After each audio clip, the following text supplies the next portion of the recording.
యోహాను సువార్త 19వ అధ్యాయము 33వ వచనం నుండి 42వ వచనం వరకు. కాబట్టి సైనికులు వచ్చి ఆయనతో కూడా సిలువ వేయబడిన మొదటి వాని కాళ్లను రెండవ వాని కాళ్లను విరగగొట్టిరి. వారి యేసునొద్దకు వచ్చి అంతకు ముందే ఆయన మృతి పొంది ఉండుట చూచి ఆయన కాళ్ళు విరగొట్టలేదు గాని సైనికులలో ఒకడు ఈటెతో ఆయన ప్రక్కను పొడిచెను. వెంటనే రక్తమును నీళ్లును కారెను. ఇది చూచిన వాడు సాక్ష్యం ఇచ్చుచున్నాడు. అతని సాక్ష్యము సత్యమే. మీరు నమ్మునట్లు అతడు సత్యము చెప్పుచున్నాడని ఆయన ఎరుగెను. అతని ఎముకలలో ఒకటైనను విరువబడదు అను లేఖనము నెరవేరునట్లు ఇవి జరిగెను. మరియు తాము పొడిచిన వాని తట్టు చూతురు అని మరి ఒక లేఖనము చెప్పుచున్నది. అటు తరువాత యూదుల భయము వలన రహస్యముగా యేసు శిష్యుడైన అరిమతయి యోసేపు తాను యేసు దేహమును తీసుకుని పోవుటకు పిలాతు నొద్ద సెలవడిగెను. పిలాతు సెలవిచ్చెను గనుక అతడు వచ్చి యేసు దేహమును తీసుకుని పోయెను. మొదట రాత్రి వేళ ఆయన యొద్దకు వచ్చిన నికోదేము కూడా గోలముతో కలిపిన అగరు రమారమి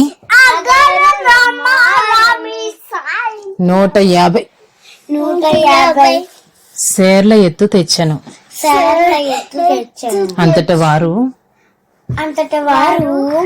యేసు దేహమును ఎత్తుకుని వచ్చి యూదులు పాతిపెట్టు మర్యాద చొప్పున ఆ సుగంధ ద్రవ్యములు దానికి పూసి నారబట్టలు చుట్టిరి. ఆయనను సిలువ వేసిన స్థలములో ఒక తోట ఉండెను. ఆ తోటలో ఎవడునూ ఎప్పుడునూ ఉంచబడని క్రొత్త సమాధి ఒకటి ఉండెను. ఆ సమాధి సమీపములో ఉండెను. గనుక ఆ దినము యూదులు సిద్ధపరచు దినమైనందున వారు అందులో యేసును పెట్టిరి. యోహాను సువార్త 20వ అధ్యాయము 1వ వచనము నుండి 10వ వచనం వరకు. ఆదివారమున ఇంకను చీకటిగా ఉన్నప్పుడు మగ్దలేనే మరియా పెందలకడ సమాధి యొద్దకు వచ్చి సమాధి మీద ఉండిన రాయి తీయబడి ఉండుట చూచెను. గనుక ఆమె పరిగెత్తుకుని సీమోను పేతురు నొద్దకును యేసు ప్రేమించిన ఆ మరి యొక్క శిష్యుని యొద్దకును వచ్చి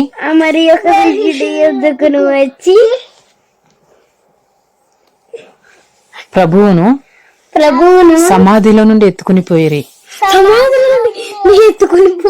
ఆయనను ఎక్కడ ఉంచిరో ఎరుగమని చెప్పాను. కాబట్టి పేతురును కాబట్టి పేతురును ఆ శిష్యుడును ఆ శిష్యుడును బయలుదేరి బయలుదేరి సమాధి యొద్దకు వచ్చిరి.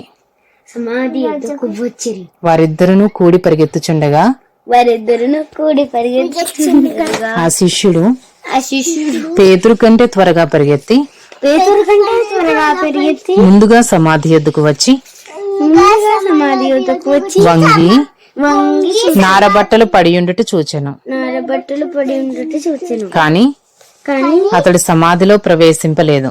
అతడు సమాధిలో ప్రవేశించలేదు. అంతటి సీమోను పేతురు అంతటి సమయంలో పేతురు అతని వెంబడి వచ్చి అతని వెంబడి వచ్చి సమాధిలో ప్రవేశించి సమాధిలో ప్రవేశించి నారబట్టలు పడియుండుటయు నారబట్టి పడి ఉండటం ఆయన తల రుమాలు ఆయన తల రుమాలు నారబట్టల యొద్ద ఉండక ఉండక వేరుగా ఒక చోట చుట్టి పెట్టి ఉండుటయు చుట్టి పెట్టి ఉండటయు చూచెను. అప్పుడు మొదట సమాధి యొద్దకు వచ్చిన ఆ శిష్యుడు సమాధి యొద్దకు వచ్చిన శిష్యుడు లోపలికి పోయి చూచి నమ్మెను. ఆయన మృతులలో నుండి లేచుట ఆయనను మృతుల్లో నుండి లేచుట అగత్యమను అగత్యమును లేఖనము లేఖనము వారి ఇంకను గ్రహింపరైరి. వారి ఇంకను గ్రహింపునైరి. అంతటా ఆ శిష్యులు తిరిగి అంతటా శిష్యులు తిరిగి తమ వారి యొద్దకు వెళ్లిపోయిరి. తమ వారి యొద్దకు వెళ్ళిపోయారు.